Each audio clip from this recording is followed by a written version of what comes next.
आज दसऱ्यानिमित्त भगवानगडावरती प्रचंड गर्दी उसळताना पाहायला मिळते. तुम्ही स्वतः आज तिकडे दर्शनासाठी जाणार आहात, काय पहिली प्रतिक्रिया आहे?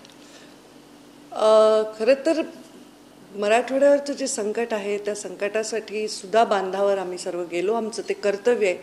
मला आठवतं 2020मध्ये पण असं अतिवृष्टीचं एवढी गंभीर परिस्थिती नव्हती, पण अतिवृष्टी झाली होती आणि तेव्हा तर मी विधानसभेची सदस्य देखील नव्हते, तरीही लोकांसाठी गेले होते. हे आमच्या संस्काराचा भाग आहे, आमच्या कर्तव्याचा भाग आहे. तसंच ही भगवान भक्तिगडावरची परंपरासुद्धा आमच्यासाठी एक संस्कार आहे, एक परंपरा आहे.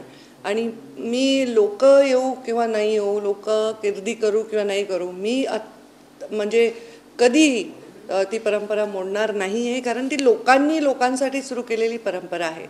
आणि ही जी पुराची परिस्थिती आहे, ही परिस्थिती लोकांची परिस्थिती गंभीर करत असेल, तर अशावेळी त्यांना जर ऊर्जा मिळत असेल भगवान भक्तिगडाहून भगवान बाबांचं दर्शन घेऊन, तर ती ऊर्जा माझ्याहीसाठी तेवढीच महत्त्वाची आहे आणि त्यांच्यासाठी तेवढीच महत्त्वाची आहे. त्यामुळे दसऱ्यामध्ये असंही मला काही करावं लागत नाही. मी फक्त स्टेज आणि माईक एवढीच व्यवस्था करते. बाकी तिथली जी समिती असते ते मला निमंत्रित करतात आणि बाकी लोक उत्स्फूर्तपणे येतात. यावेळी तर मी सांगितलं होतं की ज्या ज्या गावामध्ये अडचणी आहेत त्यांनी नाही आले तरीही चालेल, पण मी दर्शनाला जाणार आहे. तर लोकांची गर्दीचा मला सकाळी फोन आला, म्हणजे 6-6:30लाच मला फोन आला गावातल्या लोकांचा की ताई इथे खूप लोक आलेत. तर ही कृपा आहे, भगवान बाबांची भक्ती आहे आणि एक शक्ती आहे सामान्य डोंगर कपारीत काम करणाऱ्या माणसाची. कारण या लोकांचं जीवन असंही संघर्षमयच आहे. त्यामुळे संघर्ष हा त्यांच्या पाचवीला पोचले असल्यामुळे ते त्याचा सामना अत्यंत निर्भयपणे करतात. तुम्ही लोकांच्या संघर्षाचा उल्लेख करताय, परंतु तुमचा देखील मोठा संघर्ष राहिलाय. मंत्री झाल्यानंतर पहिला मेळावा आहे किंवा पहिल्यांदा जाताय तुम्ही आता दसऱ्याच्या? मी या मेळाव्याकडे कधी ह्या रूपाने पाहिलंच नाही, कारण मंत्री मी आज झाले तरी 5 वर्ष कुठल्याही वैधानिक पदावर नसताना हा मेळावा प्रचंड मोठा आणि सफल झालेला आहे. हा मेळावा मी म्हटलं ह्याला मेळावा म्हणतोय आपण कारण तिथे लोक येतात, मी संबोधते, पण ही एक परंपरा आहे. आणि त्यामुळे मला वाटत नाही की त्या पदांमुळे लोकांच्या भूमिकेमध्ये फरक पडत असतो. 10-5% मंचावर फरक पडत असेल, पण लोकांच्या भूमिकेत फरक पडत नाही. असं काम करत राहावं असे मुंडे साहेबांचे संस्कार आहेत आणि लोकांचं प्रेम फार मोठी शिदोरी आहे. दुसरी एक महत्त्वाची आनंदाची गोष्ट आहे, काल रात्री केंद्रीय पर्यावरण मंत्र्यांनी भगवानगडासाठी 4 हेक्टर जागेची जी सातत्याने मागणी होती ती दिलेली आहे. अनेक सामाजिक उपक्रम आहेत, रुग्णालय ते होणार आहेत. काय प्रतिक्रिया आहे, कशा प्रकारे पुढे या भाविकांची सुविधा बघताय? आता भगवान भक्तिगड हा मुंडे हा भगवान बाबांच्या जन्मस्थानी आहे, सावरगाव येथे. आणि भगवान गड तिथे आहे जिथे भगवान बाबांनी वास्तव्य केलं आणि तिथे त्यांची समाधी आहे. त्या ठिकाणी कालच देवेंद्रजी फडणवीस मुख्यमंत्री यांनी जाहीर केलं की अशा प्रकारचं एक निर्णय घेतला गेला आहे आणि मला खूप आनंद झाला, त्याचं स्वागत झालं. कारण भगवान बाबांचं मुख्य ध्येयच हे होतं की डोंगर कपाऱ्यातल्या लोकांना शिक्षण मिळावं, पोषण मिळावं आणि त्यांचं संरक्षण त्यांना मिळावं.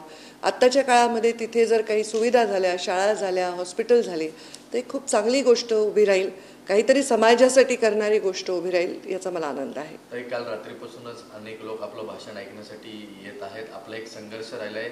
त्यानंतर मंत्रिपदानंतरचं हे आपलं पहिलं भाषण असेल. यावेळी महत्त्वाचे मुद्दे घेऊन काय आपण समोर जाणार आहात? आता ते मुद्दे मला माहीत नाही काय आहेत, कारण तिथे गेल्यावरच ते मुद्दे सुचतात. माझं भाषण फार आधी मी ठरवत नाही, ओव्हरऑलच.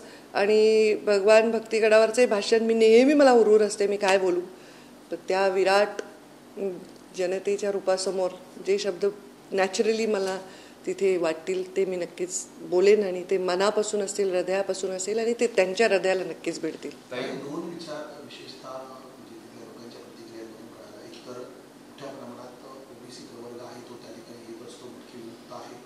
आणि सध्या राज्यामध्ये मराठा विरुद्ध ओबीसी असा एक छोटासा वादही सातत्याने डोकावतोय, पाहताना मिळतोय, आंदोलन होताना पाहायला मिळत आहे. आणि दुसरीकडे मराठवाड्यातील एकंदरीत पूर्ण आलेला महापूर असेल, फक्त मराठवाड्याच नव्हे तर उत्तर महाराष्ट्र आणि पश्चिम महाराष्ट्र सुद्धा आहे, तिथून सुद्धा लोक मोठ्या संख्येने संपूर्ण महाराष्ट्रातून ते जळगावमधनं लोक येतात, बुलढाण्यामधनं लोक येतात, अमरावतीमधनं, वाशिममधनं, पश्चिम महाराष्ट्रातनं, अगदी मुंबई, नवी मुंबई, पनवेलपासून मुंबई इथे घाटकोपरमधले पण लोक जातात, चेंबूरमधले पण लोक जातात. तर ही परंपरा आहे. आणि शक्ती आहे आणि ही परंपरा आधीपासून चालत आली आहे. महाराष्ट्राचं हे जे चित्र आहे ते आज 2 वर्षापूर्वीचं आहे, पण ही परंपरा तर आधीपासून आहे. आणि तिथे येणारे सर्व 18 पगड जातीचे तिथे लोक येतात. साहजिक आहे, जास्त कष्टकरी असतात ते, डोंगर कपाऱ्यात राहणारे बहुजन समाजातले असतात, पण तिथे 18 पगड जातीचे लोक येतात. अगदी मुस्लिम धर्माचेही भरपूर संख्येने लोक येतात. मराठा समाजातलेही लोक माझे सर्व तिथे येतात. असं कुठलंही त्या मेळाव्याला कुठलाही असा जातीचा रंग नाही. उलट त्या मंचावर तुम्हाला सगळ्या जाती दिसतील, एकच जात दिसणार नाही. आणि मला वाटतं हेच त्या मेळाव्याचं सौंदर्य आहे आणि त्या परंपरेचं सौंदर्य आहे. मागच्या एक शेवटचा प्रश्न, मागच्या वेळेस धनंजय मुंडे देखील दिसले होते, ते आज या सभेला देखील येणार आहेत. त्यांनी असं ट्विट केलं आहे काल. खरं तर या मेळाव्याची अशी परंपरा, आम्ही काही स्पेशल इन्व्हिटेशन असं कोणाला देत नाही. एकदा अमितभाई शहांना बोलवलं होतं, कारण त्यांनी 370 केलं, तर एक फार मोठं गर्वाची गोष्ट होती या राज्यासाठी, या राष्ट्रासाठी. तर त्यांना सन्मानित करण्यासाठी आम्ही बोलवलं होतं. बाकी आम्ही कोणालाही इथे या असं निमंत्रण देत नसतो, कारण ही भगवान बाबांची म्हणजे परंपरा आहे आणि तिथे जे भगवान भक्त ते येत आहेत. मागच्या वेळी धनंजयनी आले होते आणि यावेळी ते येणार आहे असं मला त्यांनी सांगितलं. तर जे तिथे येणार आहेत त्यांचं स्वागतच आहे आणि आनंद आहे.